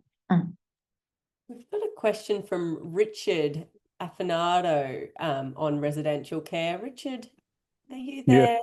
Ask a question. Yes, hi, good evening. Yes, good evening. How are you? Good, how are you?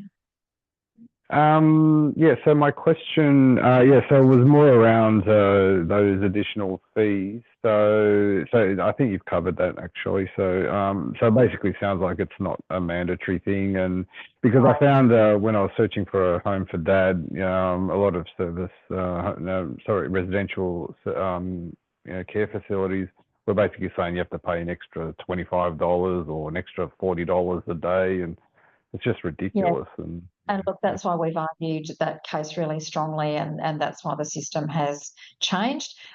We hope that it will be better, and there'll be some evaluation to make sure that it is. But that principle that you have to pay extra to come in when you're already paying the fees that you're going to be paying, and the government's already paying for services, is not acceptable. And we'll argue really strongly to keep that, keep those two things separate. As we said, raising before, to make sure that there's also the availability of beds for people that aren't able to pay for the room prices, or even these additional costs as well. Yeah, and that was my other question regarding what percentage of beds need to be allocated to fully funded residents in aged care facilities, because again, when I was looking around, most of them weren't able to answer that question, or refused to answer that question, and just basically said, there's a massive waiting list. And it seems like they're all favouring those that have to pay a RAD, because they're going to make money out of these RADs if they're taking a 2% per annum thing. So it's like, the fully funded residents are basically being ignored. So this is one of the things that's really important about the review that we've talked about. And I know it's another review that we're talking about, but it is looking at making sure that people who are concessional or who can't pay that are going to be protected in the system. The way that the system works currently is probably there isn't, you've got to have so many percentage of beds. There's an incentive payment for aged care providers that if they have 40% of residents, 40% or more of residents that are concessional residents, as they're called, or low means residents, then they get a slightly higher contribution from government towards their costs. So that's something that will be looked at in this review. And I guess one of our questions is, that's fine that there's an incentive, that's fine, but what's the kind of the regulation that means that you can't say no to everyone? We don't want a two-tiered system, which is what this risks if we don't have appropriate supports for supported people as well. So it's thanks for raising it, Richard. It's something that we'll be raising through this review to try and make sure that people can get the services they need and get them locally and not be told they have to pay more. Yeah, and I think it's critical, because the reality is people are living in hospitals because they can't afford to, or because they can't find a room, because they're basically saying we're only taking people who are paying RADs and DAPs. So that's the crazy reality of it. And my dad almost ended up in that situation. So seeing comments coming through about they want RADs, not DAPs, and look, this there is more looking at the way the accommodation's charged. The idea is that it is your choice about how you pay, and providers can, be paid either of those ways. So we're taking a note of those, and we'll be raising that, because you should have a choice between paying a DAP or a RAD.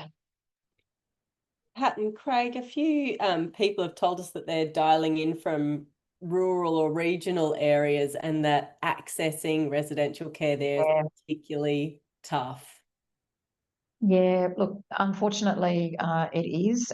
There are areas where, you don't even have one provider necessarily. I think the idea, as I said, explaining these reforms, I think the idea is that the way the structure works should help residential care providers to be more viable and to continue to be open in regional areas. But we do understand it's tough in regional areas, both to get residential care, but also to get supported home as well. And this is where we think there needs to be some government grants and leaning in. There is some investment that government does recognise the higher costs, or there might not be as many people that would make that business sustainable.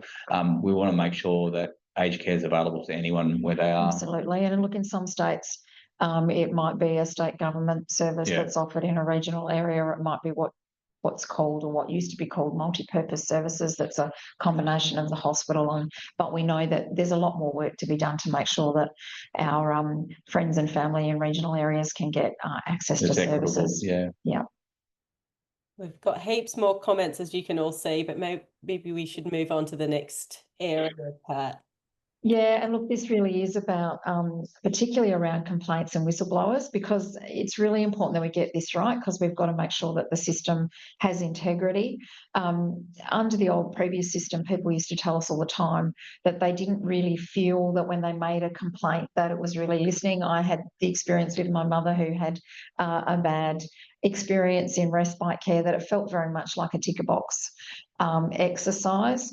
With this new dedicated complaints commissioner, they're actually going to introduce some different ways of looking at complaints. So not just that you put in your complaint, they talk to the provider sort of gives their response, and then that's the end of it.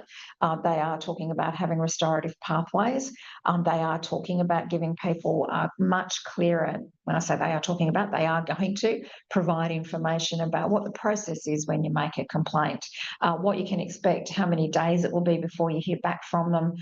If you get to a certain point, they may say, do you want to have a mediation or a restorative care discussion with the providers? So it's not just a tick and flick, and we think that's really important. And we want people to be able to make a complaint. We want the system to actually be much better in terms of seeing complaints as feedback and about ways they can improve their services. So it's really important that these changes are happening. And as Craig's already covered, the standards have been strengthened. And what's really important now is that the Act includes the statement of rights. And you can make a complaint if your rights are not being upheld, and that's really, really important. Now, one of the things that had been, I'm going to have to grab some water. I don't know, Craig, can you just talk about the penalties issue? Excellent.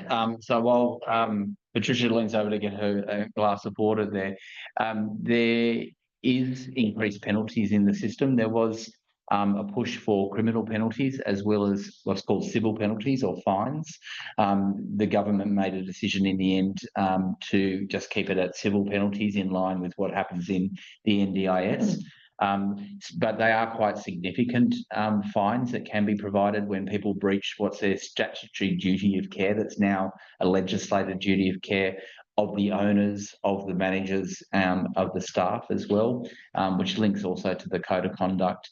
But that can be up to $1.5 million. Yes. I think it's quite a high fine that can actually come in. I'm going to test my voice again now and see how we go, but it's also important to note that if the provider's done the wrong thing, that their status as a provider can be revoked, and also that individual workers and governing persons, so people on the board, if they've done the wrong thing, can actually also be banned from working in aged care. And as we said earlier, there are much stronger whistleblower provisions, so that if you or a family member or an aged care worker is needing to report that there's something going on that's not acceptable, there's greater ability for people to do that, to be protected if they need to. So there's protections, and that the Commission then can take legal action against the person if they've breached their responsibilities under the whistleblower protections. And so I think our next slide is just, if you do need to lodge a complaint, it gives you the details of the Aged Care Quality and Safety Commission. And also, if you need someone to stand alongside you, COTA Australia is what you would call a systemic advocacy body. We talk to older people, we raise the issues, but Craig's team are actually individuals who can stand by and work with like you. I said, there's that 9 organisations that are members of OPAN. They deliver the local advocacy services and have the staff that will talk to you on the phone. That number there, 1800 700 600, it flows through to your state and territory member. There's 9 of them, and they will be able to help you with that individual support. And don't forget that, as we said earlier, if you're concerned about the charges that you're now seeing in your support at home package and you don't think that they're reasonable charges, you can also take that to the Aged Care Quality and Safety Commission. So, Alana, are there any questions on that? And I do apologise, I've had a little coughing fit. I don't know what happened. I've got some air caught in the back of my throat, but Craig stood in for me. But are there any questions on any of that one? There's a couple just quickly about people who are relying on their providers, and I'm paraphrasing here, but essentially feeling a bit vulnerable to make those complaints. Yeah, it's a really difficult situation. We understand it's natural for people to feel that way. One of the things we did get into the Act is that the independent aged care advocates have the right to go into aged care homes to provide education to older people about their rights. And we do find that when that happens, people will have a conversation and speak up where they're feeling a little bit that they might not want to raise the direct feedback with the provider as well. Again, there are these protections there under the whistleblower protections that strong action will be taking legal action if people breach their responsibilities under that. But having an advocate maybe do that for you can often be, or having that conversation can actually give people the confidence to raise that and know what their rights are. Absolutely. Probably leads in nicely to the next section, Craig, if you want to go to that. Yeah, so this is our final section for tonight, and one of the new elements in the Aged Care Act starting from Saturday is the supported decision-making framework. This is really, I suppose, enacting the International Convention on the Rights of People with a Disability, and Clause 12, or Part 12 of that, talks about the assumption that you can make the decisions yourself. Older people have been making decisions their whole life. Absolutely. And they should continue to be able to make decisions about their life. And so what this actually is, you wouldn't think you'd have to actually articulate this and put it in law, but we have, and we do need to make sure that this is the assumption that people can make their decisions. It means that people get to control who gets access to their information and how information is provided to them, which is part of the Statement of Rights as well.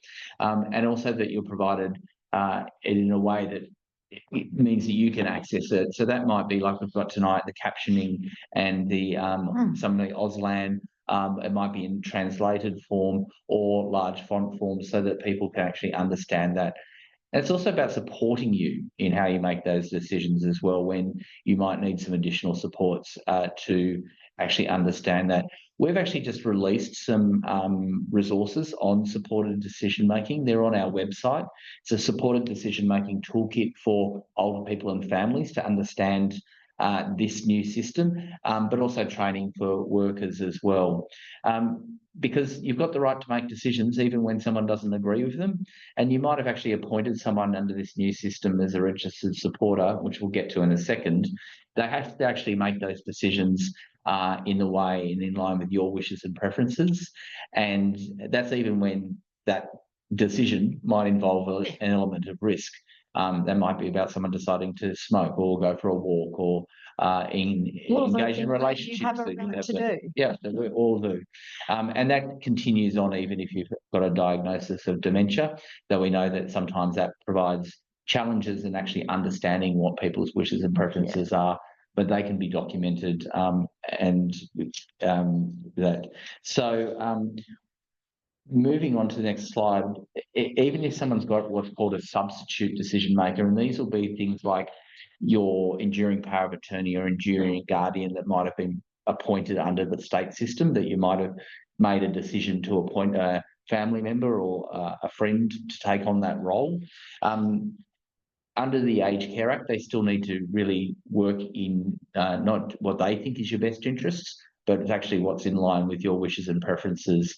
There is different state and territory laws which do affect this slightly, but we want to see everyone being provided information in a way that they can understand, and you retain your right to make those decisions, and that those tools shouldn't really kick in until you can't make those decisions for yourself. So this is about, I suppose, helping people understand what that really privileged role is when you've been appointed into one of these positions, either as a power of attorney, a substitute decision maker, or as what's termed now is going to be called a registered supporter. So when you there will no longer be under our next slide about what was termed under our current system as representatives or authorised representatives and nominees. They'll then transfer to be called a registered supporter.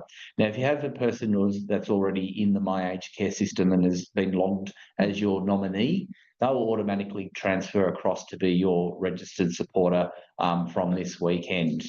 At that stage, we could only have one person.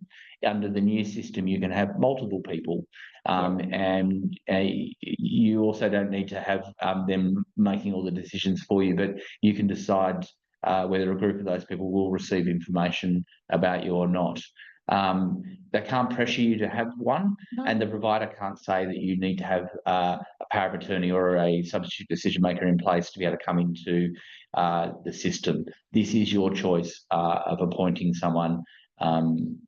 So then the types of supporters that we have, because there's 2 new terms of these registered supporters, a supporter light, which really means about that you've said, I'm going to keep telling you when I want this information to be provided. And this might be about your care plan. It might be about your eligibility for aged care. It might be about the letter that comes out from Services Australia or from My Aged Care about your package, those sorts of things.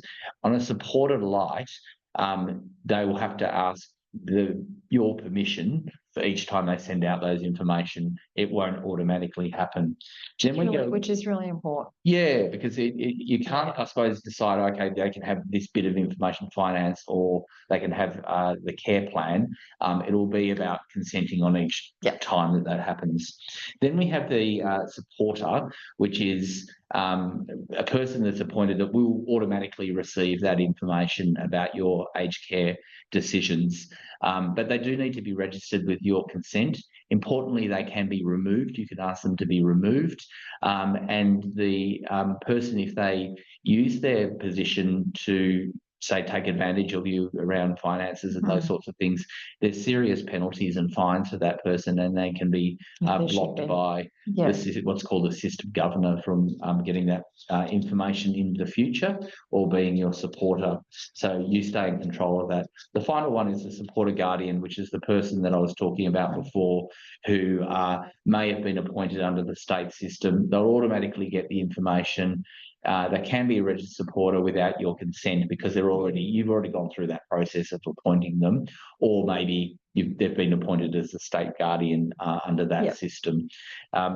If you can still make decisions, you can still make decisions. I think that's the fundamental point in this, that providers, the aged care workers and your family should be talking to you as an older person. And that's something for us as family members, I think, is a bit of a shift for us to do, is to respect people's right to continue to make their own decisions, even if we don't necessarily agree with them. And some really good filmed case studies in our resources of older people absolutely standing up for themselves and their decisions to continue to have relationships, friendships, or have the care delivered in the way they do. I mean, one of the things that we do at COTA is really talk a lot about ageism and try and sort of talk about it, because it's not something we do talk about very often, and people often are ageist without really realising it. And I think what we want to see happen with this Act is that kind of those ageist views and assumptions that, you know, if you're over a certain age, you don't want to have a relationship or whatever it is, we want to see those start to be addressed. It's going to take a long time, I think, more broadly across the community. We see it not just in aged care,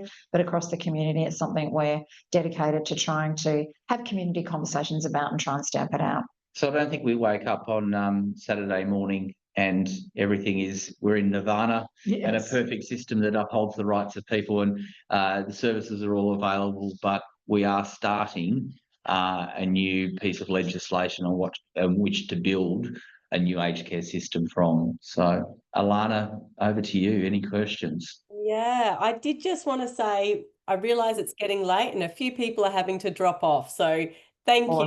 And a few people are asking, will it be recorded and sent out? Yes. Give us a couple of days to upload it and we will send it out with the slides to your email. So anyone dropping off, thank you. But we do have a few more minutes. We have a question through about the nominated contacts, the supporters, and somebody has asked, if mum has dementia and can't take a call and I'm the nominated contact, will I get that call? Yes, if you're already in the system as her nominee, you'll be transferred across to be termed her registered supporter in the category of supporter, and so you'll automatically get that information and those. And it depends whether you've got, I suppose, an enduring guardianship in place or whether that's is in place at the moment, where they'll automatically put you into the system as well. But that should automatically transfer over if you're a nominee in the system already. practically, where does someone register to become a supporter? Good question. It is a good question. So on the My Aged Care website, there is a form in relation to the process of going through that. They will seek, because for most people will be doing this themselves, and they'll ask you to sign the consent form and to send that in. I'm not sure whether from Saturday that will be up as a electronic form. So we'll watch this space to see when the website is up and live. But that's where you'll go through, is through My Aged Care, and complete the form, either the printable form or the online form, and say who you want your supporters to be, and consent to those people being your supporters, and whether you want them to be supporter light or regular supporter. Choice is yours. Sounds like a bit of almost breakfast cereal or something. Or that the supporter light's free of sugar. Yes. Yeah. Anyway, I think the important thing here is that it's about the older person's choice about who gets information and what information they get, and that's really important. I remember Rosemary, who's in residential care, and she said they keep sending all the information to my daughter when I can completely have a conversation with someone here. So why don't they just give me the information to me and I'll pass it on? So I think that kind of situation where we'd be supporter light, to say I'll make the decision to who gets this information. Yeah. And another technical one, is a supporter different to a carer? Yes. So a carer, though, we do have carers who are unpaid carers, which might be the family member and that sort of thing, and they might be providing some care and support in that role. It's different to the carer or the aged care worker. We don't think aged care workers should be in under the supporter system. This is someone that's kind of independent of family, but they are sometimes referred to as your family carer. Yeah. We might just quickly, I think Steve's got a few questions about this. Steve, can we link Steve up so that he can ask his question live? You there, Steve? No? I might ask Steve's latest question. Because Mum has dementia, and she won't be able to nominate, can he do that on her behalf? I think the challenge there is if it hasn't been put in place with an enduring guardianship, but the person needs to be able to give consent. But people with dementia can actually still, it depends on the level of cognitive decline, may be able to still provide that identification and be really clear. This is where it's about supporting someone's decision. So there might be a clear direction from the person during a period where they are able to communicate. Just because you have dementia doesn't mean you necessarily can't be involved in your decision-making processes. That's what all this supported decision-making framework is about. So it depends, I suppose, is the answer. Yeah. We've got so many questions. I'm overwhelmed by which one to go. And yeah, like we said earlier, we are trying our hardest, as you can see, to get through them all. And those that we don't, we will definitely keep a record of, and they will go on the website, and you'll be able to link through to them when we send the email out. Quite a few questions about the levels. So under what circumstances can someone be assigned a level 8? Is it only when someone's terminal or heading to end of life, or how does that work? It's not, the level's not associated with end of life care. So the level is really determined through the assessment and then the care planning process about the services that you would receive. The end of life pathway is available to people at any level, is the way I understand it. And you know, if you're in the last 3 months of your life and you need additional support, that's when that would come in.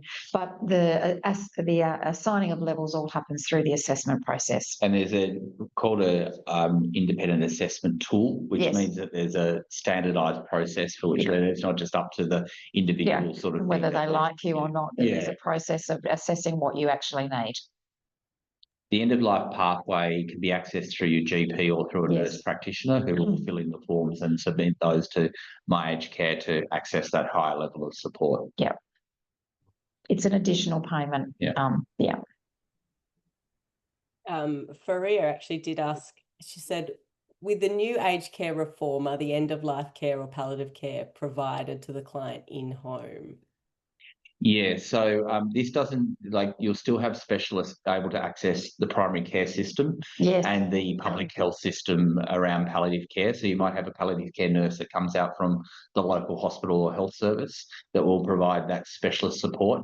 What this additional money is to do is that you might need someone there every day to help with showers and that sort of thing, because it is probably where people are starting to become what's the awful term, bedridden, but not able to mobilise and get up. And so that's why you need that added level of personal care and support to happen during And that time. sometimes what you would see is the home care would drop off because the other services would come in, and this makes it clearer that there's roles for both, and that you are entitled, if you're a person who's in that situation, you're entitled to support from both of those systems.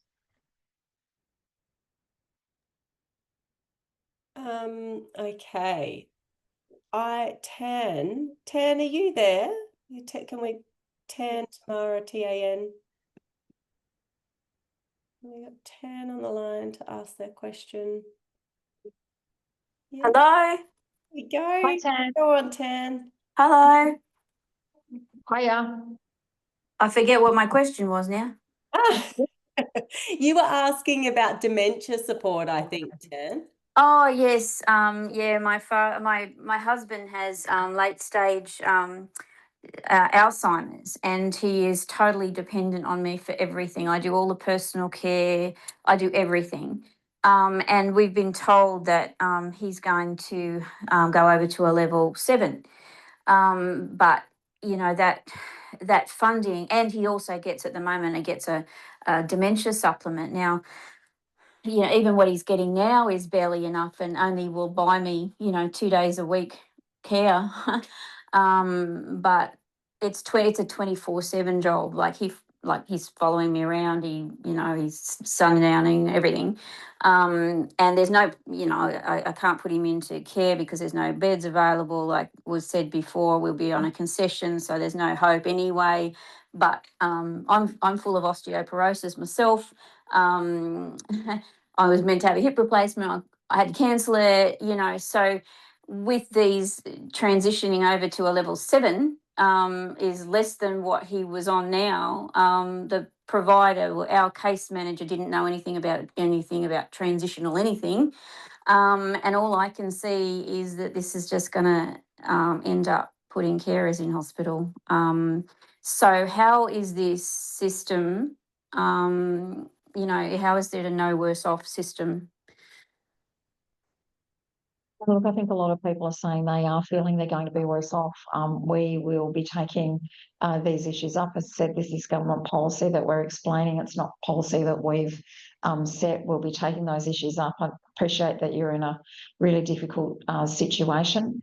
I think that government meant that the no worse off only applied to what people were paying, but the reality now on the ground is people are saying that they're getting less services, and that's something that we are taking up. So I'm sorry you're in that position. And Tan, I'd be applying for and speaking to the care partner and asking them for the reassessment to see if they can get you to the higher level, the level 8.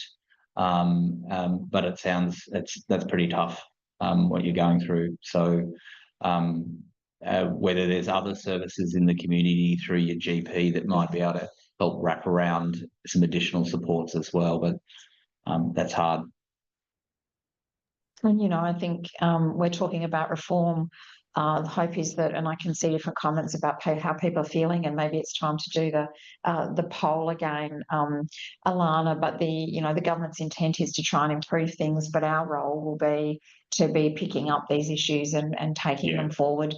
There will be a review after 3 years, which doesn't mean things won't necessarily change before the 3 years, but there'll be a bigger review about how well the changes have worked and what other changes might need. The government does have the ability to make changes in those 3 years, but there is a sort of a legislative review, which we really wanted to make sure happened, to sort of overlook overall and see what's happened. So we will be, over the coming period, over the years, OPAN and COTA will be continuing to talk to older people, continuing to raise your issues with government, and continuing to try and get them addressed and to make the system as good as it can be. You're spot on, Pat. I think it's time to go to our poll as we get closer to the end. So tomorrow, here we go. So we're going to ask you the same questions that we did at the start, your attitudes to aged care, just around how well informed you feel about the changes now, whether that's changed at all tonight, and again, how supportive you are of the changes that are coming in on Saturday. I'll leave that open for a sec. Thanks to everyone. I know it's a lot, especially to Patricia and Craig. People who end up rating 5s, we might bring them back next time to do host it with us. presentation. Yeah. And look, this is really important to us, that people are getting this information. We know that people have found getting information difficult. So hopefully we've been able to explain some of those things to you. There are some things that, you know, are going to happen that there may not be an answer for, but we'll be working to get those answered as things come up once the implementation starts. And your questions that you've put in tonight, we'll feed those back to the department and the government so that they can hear what some of the questions that are coming through and what they might need to do. Did see a couple of people put up comments about saying we need this to continue on. Absolutely. And I think that's something we can talk to them about, and we'll continue to provide you information where we can. We absolutely will. And it looks like a bit of a shift in the results there, Alana. Yeah, I think you might have a few people joining you on the panel next time with a few people being a bit more well informed, and more the merrier, especially when you have a coughing fit.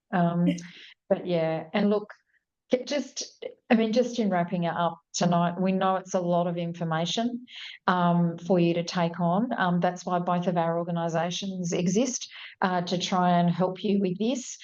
Please feel free to continue to reach out to either of us or both of us. We work closely together because we both care about making sure that your voices are heard.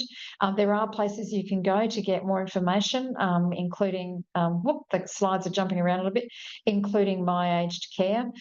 You can talk to Services Australia around those financial services, and you can get individual advocacy support through OPAN. We'll be talking to government on a very regular basis, raising what your issues are. Thank you for taking the time tonight.